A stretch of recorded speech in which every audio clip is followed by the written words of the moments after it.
We're talking about a wreck involving this car, this Ford Expedition right behind us. Now, crews just turned this car over on its side. The president landing just after 10:30 this morning. He was greeted by Governor Cooper at the foot of Air Force One. Boy, the difference 30 minutes could make. Let me take you right to the ground. The conditions we're seeing. What was once an ice mixture is now turned into a pretty good amount of snow. After Sheriff Neil Elks announced that he would not seek re-election for the first time in decades, it really did open the door for several other people to step into this race. I know how badly you wanted a copy, and I know I told you otherwise, but I pulled a couple strings, and I have you your very own copy that I will leave laying on your desk. And by the way, he signed it just for you. So he says hi, by the way, Angie. And this might be the best place to watch a Wood Ducks game. Here, let me show you around. These people right here actually have some of the best seats. It took a police escort to get there. That bridge is still closed tonight.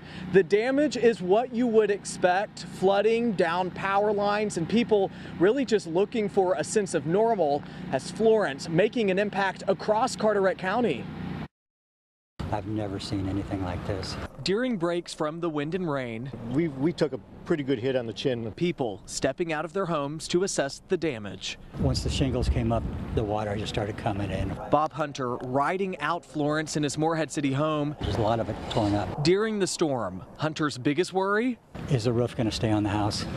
So that was my major concern. It started lifting the shingles up. Damage similar to what you'll find throughout the county, including Atlantic Beach.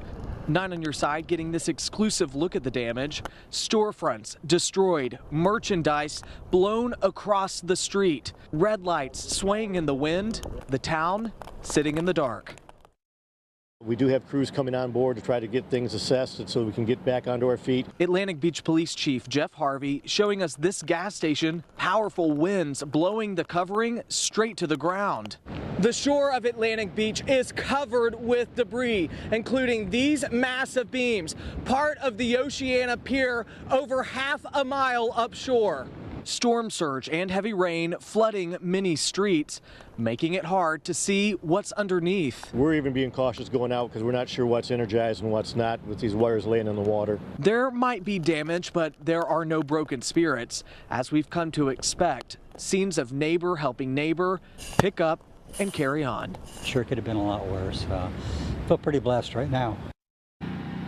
It really is all about perspective, isn't it? Now, that bridge to Atlantic Beach is closed tonight. We're hearing it might open as soon as tomorrow, if not on Monday. Residents will need to show their beach passes to get on, if not a valid ID showing proof of residency. Live in Morehead City, Brandon Truitt, 9 on your side. Thank you, Brandon. The halls of West Craven High School ring a familiar tone. Yes, that is correct. For schools across North Carolina.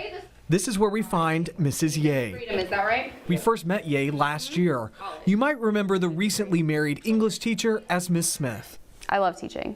A graduate of ECU with a family full of educators, this classroom is home. That's where God has called me to be. But the love of her job is becoming outweighed by what she calls a crumbling education system in the state. It's disheartening because there are so many teachers doing wonderful things all the time, every day. Ye describing a systematic failure. Classes with over 30 students, low per capita allotments, and elected leaders Ye claims are not listening.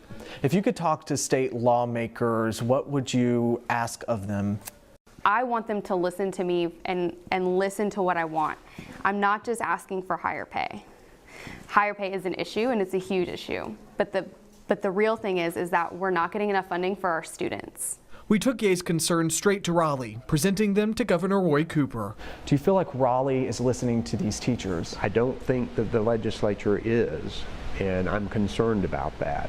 Governor Cooper is the son of a public school teacher. Living with a mom who was a public school teacher, you saw how passionate she was about her students. Do you ever sit back and think, am I doing enough? Oh yeah, we need to do more in education. Cooper releasing his proposed budget last week. It shows large investments in the education system. Aside from a proposed average pay raise of 8%, the budget would give teachers a stipend to help cover out-of-pocket expenses, something Ye is familiar with. I'm lucky to have a very innovative classroom. However, I will say that I worked for every single thing that is in this classroom. Yay, picking up a second job last summer to help fund half the cost of these new tables, along with hundreds of dollars spent each year on additional materials. And it's been an issue for years now that we've heard that teachers are investing more and more of their own money. Expo markers, pencils, paper when they run out of their quantity. Should they have to be buying these supplies? They absolutely should not have to be buying their own school supplies. For Ye, it's now about getting results, regardless of party. It has become so divisive. As of now, it's just a blame game. It's almost like they don't want to do something because they don't want to seem too liberal or they don't want to seem too conservative.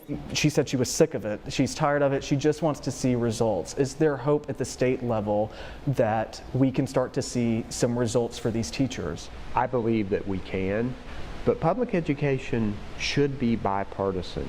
And I know that there are a lot of Republicans who believe in public education. Ye is just one of the many teachers who say they are tired of waiting. Now they're taking action. Thousands of teachers are expected in Raleigh Wednesday to rally for respect. I'm a huge advocate for my kids and my profession. I take great pride in my craft and what I do. I'm wondering what your message is to those teachers who are headed here Wednesday. I say that it is a shame that teachers have to take to the streets to rally for respect. Ye says at the center of it all, there are students and their futures, children deserving a better state of education. I just want the best for them, and I want people to know what is best for them and listen to us and finally say, like, yes, we want our kids to be successful. So what do they need? Okay, let's give it to them.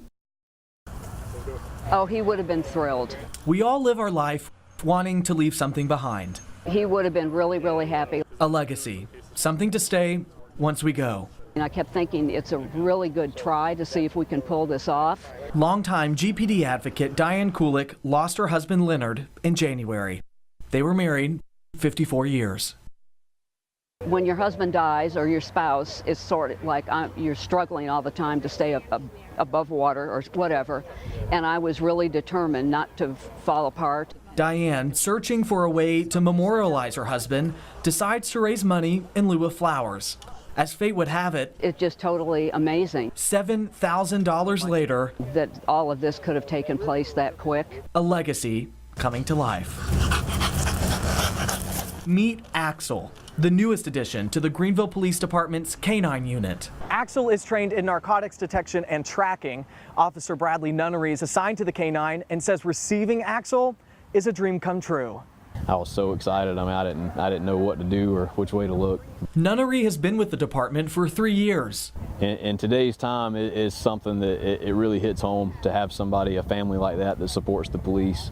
There's a lot of people out there that don't like us, and we're really thankful for when it works out, and those families do come together and do support us. Nunnery moves forward with his new partner in crime, carrying the legacy of a man wanting to give back one last time. He would be very, very surprised that all this took place.